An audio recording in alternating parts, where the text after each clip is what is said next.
complexity of plant breeding today means the data a successful breeding program needs has outpaced traditional analytics, even really good analytics. The question isn't whether you can build strong models, it's whether you can scale them fast enough across enough traits, environments, and cycles to stay competitive. The answer, probably not surprisingly, is AI. But what does that look like in practice? To dig into what's coming next, I pulled in J.P. Lutz. Nice to meet you. JP, you're the CEO at NoMaze. Exactly. And this is your wheelhouse. This is the kind of thing you do. So let's have a rapid fire reality check on the future of predictive breeding. So JP, traditional analytics have served plant breeders well for a long time.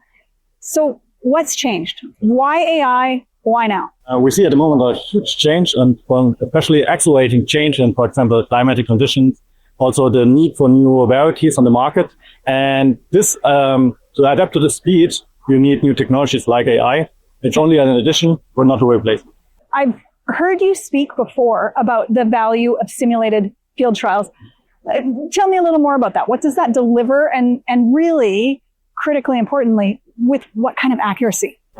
Also, field trials will be, for sure, also in future really important. But you can extend the field trials by simulation. And with this, you get a better feeling about the plants, how they will react to different environments.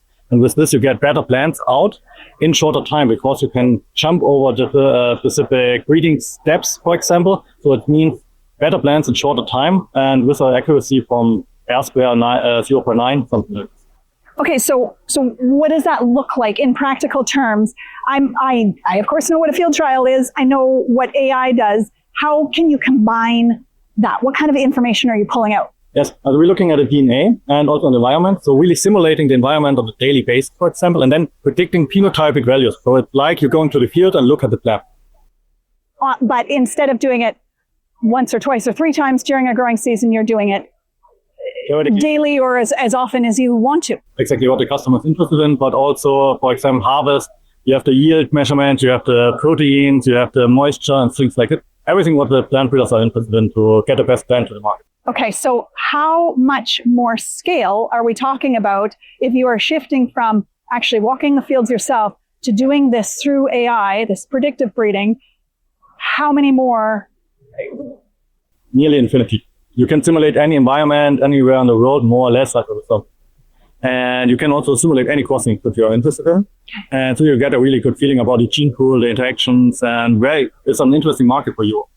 So how might that change pipeline speed and resource allocation? Yeah, you can be faster by crossing anything everywhere on the world theoretically and simulating this, so you get the best plants even faster out.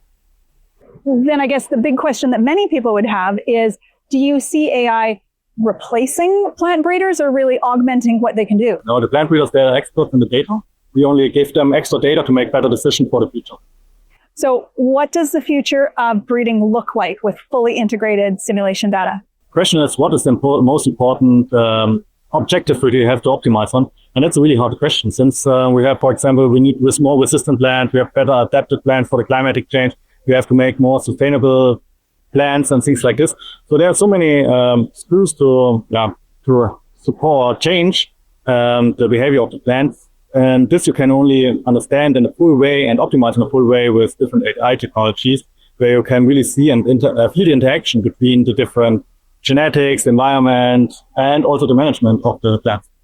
In practical terms, what does this mean for plant breeding programs?